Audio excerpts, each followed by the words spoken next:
Les paris sportifs ne consistent pas à choisir des gagnants. Si tu essayes de faire ça, clairement, tu essayes de prédire le futur, et prédire l'avenir est extrêmement difficile. Dans les prochaines minutes, je vais te montrer comment commencer ton voyage pour gagner là où tant de personnes rêvent. Si tu as déjà parié et perdu, sache que ce n'est pas ta faute. Le monde des analyses de match est semé de pièges et d'embûches, et sache qu'il y a 97% de perdants, donc si tu en fais partie, c'est tout à fait normal. Mais est-ce qu'on a pris vraiment le temps de t'expliquer comment se passaient réellement les paris sportifs? Peut-être qu'aujourd'hui tu es au fond du gouffre et tu n'as plus réellement d'argent à investir. Alors pause, on va prendre un peu de recul et tu vas voir que ce que je vais te conseiller dans la vidéo est totalement sans risque et sans risque pour ton compte en banque. Alors oublie les astuces de pacotille où un élève lors de mon coaching a fait tant de bénéfices en suivant ma stratégie hyper simple et hyper facile de certains vendeurs de rêves sur YouTube. Je vais te donner une stratégie solide basée sur la réelle compréhension du jeu. Les bookmakers ne sont pas là pour te donner leur argent et beaucoup de youtubeurs experts en paris sportifs ne donnent aucun pronostic sans payer bizarrement. Je tiens à te rappeler que dans mon Discord totalement gratuit, tous les samedis, je te donne une analyse de match, ce qui te permet de t'amuser avec moi à deviner les futurs gagnants. Avant de continuer cette vidéo, sache que seulement 15% des personnes qui me suivent sont abonnées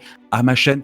Donc pense à cliquer sur le bouton s'abonner et pense à activer les notifications. Comme ça, tu seras au courant de mes toutes dernières astuces sur les analyses de match. Mais commençons tout d'abord parce que les paris sportifs ne sont absolument pas un plan infaillible pour devenir riche. Donc ne te laisse pas berner par tous ceux qui te disent suivant leur méthode, ça va être facile et que tu auras forcément des gains sur le long terme. Il y a une raison majeure pour que les bookmakers te montrent uniquement les grands gagnants. Les bookmakers veulent que tu penses absolument que les paris sportifs sont comme une grande loterie et en misant une petite somme d'argent, tu risques bien de totalement changer ta vie. Bien, malheureusement, les paris sportifs ne sont pas ça. Les paris sportifs doivent être vus plutôt comme un processus où tu dois chercher le moindre petit avantage que tu pourrais avoir sur le bookmaker et parier une petite somme sur les avantages que tu as trouvés afin de générer un profit au fil du temps. Et en fait, le plus dur, c'est de repérer ces petits avantages qu'on appelle des value et de répéter sans cesse ce processus. Mais pour ce processus, c'est aussi une question de probabilité. Et pour symboliser cette probabilité, je vais te prendre une pièce.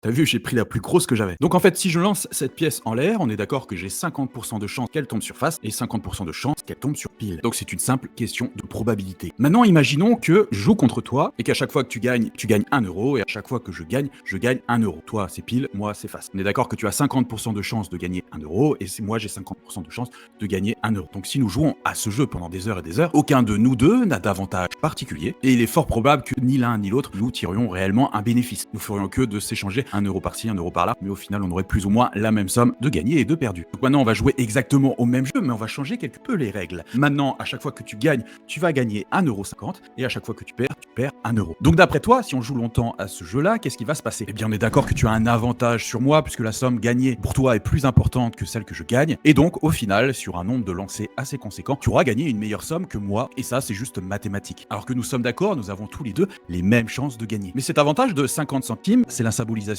de la value, la valeur. Et donc la value, c'est ce qu'on peut s'attendre à gagner, mais ça ne veut pas dire que tu vas nécessairement la gagner à chaque fois. Oublie pas que tu as une probabilité de 50%. Et là, tu viens de comprendre pourquoi les paris sportifs sont une question de cote, de probabilité et non de choix. Car la cote que tu obtiens pour une probabilité d'événement en fait ou non un bon pari pour toi. Quand la cote est supérieure à la probabilité, eh bien tu gagnes quel que soit le résultat. Et là, tu te poses la question, et c'est bien normal, mais comment connaître la probabilité dans les paris sportifs? Et là, je vais te dire, c'est beaucoup plus difficile qu'un simple lancer-pièce.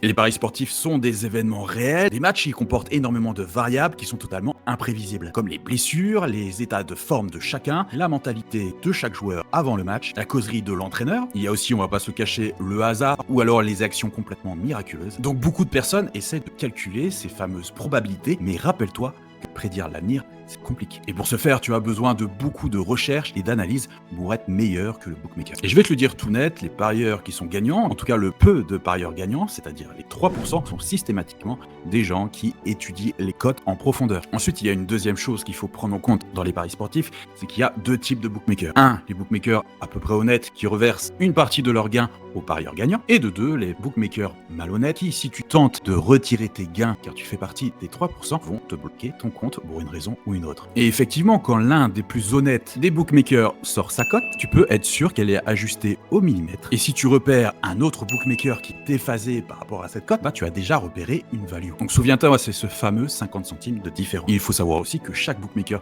a ses particularités et son sport favori. Et certains qui sont très pointus, par exemple en NBA, le sont beaucoup moins en NFL. Ou encore certains qui sont très pointus sur la Ligue 1, c'est-à-dire tu ne trouves pas de valeur particulière parce que les cotes sont vraiment bien ajustées, sont au contraire beaucoup plus nuls sur la Liga espagnole. espagnole ou sur la première ligue anglaise. Une fois que tu as repéré cette fameuse valeur, il faut que tu saches combien tu dois parier. C'est ce qu'on appelle gérer sa bankroll. Et beaucoup de personnes te disent sur YouTube que si tu ne gagnes pas, c'est parce que tu as une mauvaise gestion de bankroll. Comme si la gestion de bankroll pouvait être une formule magique pouvant transformer de mauvais paris sportifs en bons paris sportifs. Eh bien, ils n'ont pas tout à fait tort, mais ils n'ont pas non plus tout à fait raison. Or, bien sûr, chez certains, la gestion de bankroll pourrait être l'une des principales raisons de leur échec. Mais dans la plupart des cas, la gestion de bankroll n'est pas un élixir miracle pour te faire passer d'un parieur perdant à un parieur gagnant. Et vu que la gestion de bankroll, c'est de la gestion financière, je te conseillerais toujours, dans tous les cas, de commencer par des mises virtuelles. Alors, c'est quoi les mises virtuelles? C'est toutes les plateformes qui te permettent de placer des paris simulés et de voir justement si tu peux être rentable avec une technique de bankroll ou avec tes values particulières, ce qui te permet de t'amuser tout en voyant si tu peux être rentable sur la longueur. Donc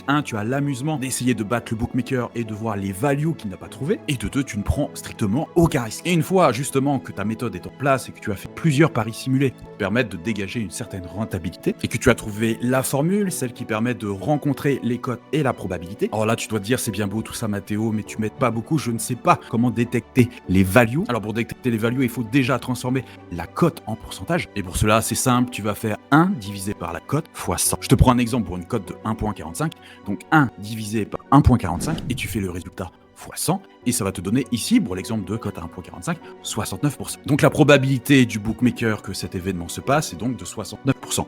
Il faut que tu estimes que cette probabilité est pour toi plus haute. Donc c'est une value, si tu estimes que c'est à 72, 73 ou 75. Par contre, si tu estimes que cette probabilité est plus basse, imaginons tu vois que cette équipe gagne 60% de ses matchs à domicile, ce n'est donc pas une value puisque le bookmaker l'a estimé à 1.45. Mais maintenant tu sais ce qu'est une value, il faut savoir la trouver. Et que pour détecter les values, il faut être bien souvent un as de statistiques, de données et de mathématiques. Et c'est là qu'entre en jeu l'intelligence artificielle qui, en traitant des millions de données à la seconde, peut détecter des values assez facilement. Et il faut pas se le cacher, il y a des dizaines de values disponibles tous les jours. Alors tu l'as compris, en aucun cas je te dis que tu vas devenir riche, en aucun cas je te dis qu'il n'y a pas une part de chance, mais aujourd'hui, tous ceux qui n'utilisent pas l'intelligence artificielle sont à la traite. Allez, c'était Prono Mathéo, je te dis à bientôt pour une nouvelle vidéo. Bye.